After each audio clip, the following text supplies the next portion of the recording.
யார் பேர்ல லோன் எடுக்கிறீங்க? எங்க அண்ணன் கார்த்தி பேர்ல சார். சரி, நான் இப்பவே போய் இந்த டாக்குமெண்ட்ஸ் எல்லாம் பேங்க்ல கொண்டு போய் கொடுத்து ப்ராசஸ் ஸ்டார்ட் பண்ண சொல்றேன்.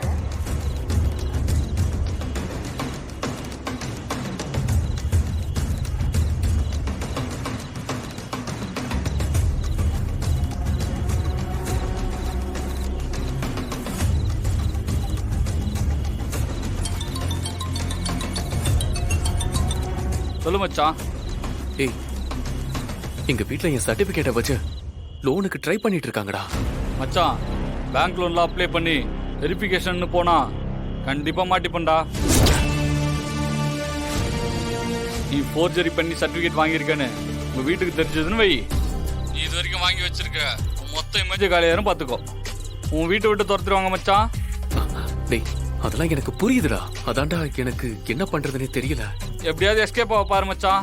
டேய், நானும் அதுக்கு தான்டா ட்ரை பண்ணிட்டு இருக்கேன். ஆனா திரும்ப திரும்ப அவங்க லோனை பத்தியே பேசிட்டு இருக்காங்க. என்ன மாட்ட வச்சிருவாங்களோன்னு எனக்கு ரொம்ப பயமா இருக்குடா. அப்ப நீ வீட்டுல இருக்காதடா, ஏதாவது வேலை இருக்குன்னு சொல்லி வெளியூர் கிளம்பி போய் ஒரு 2 மாசத்துக்கு அப்புறம் வா.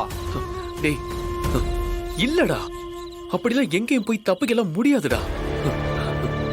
பாவம்டா, வீட்டுல எல்லாரும் பிரச்சனையில மாட்டிட்டு இருக்காங்க. அதனால தான்டா என் பேர்ல லோன் எடுக்கணும் பாக்குறாங்க. டேய் கார்த்தி, மாட்டினா நீ மட்டும் மாட்ட மாட்ட. பேங்க் விஷயம் உங்ககிட்ட தகவல் சொல்லாம நேரா போய் போலீஸ்ல கம்ப்ளைண்ட் கொடுத்தாங்கன்னு வை, அதுக்கப்புறம் பின்னாடி யாரெல்லாம் இருக்கோம்னு கம்ப்ளீட்டா மாட்டிப்போண்டா. இங்க பாரு, நீ மாட்டுறதோட உனக்கு உதவி பண்ண எல்லாரையும் சேர்த்து மாட்டி விட்டுறத கார்த்தி. டேடி, அப்படிலாம் ஒண்ணும் நடக்காதுடா. நீ பேங்க்ல சர்டிபிகேட் கொடுத்தா கண்டிப்பா இதெல்லாம் நடக்கும். எச்சரிக்கையா இரு, நான் அவ்வளவுதான் சொல்லுவேன். டேய்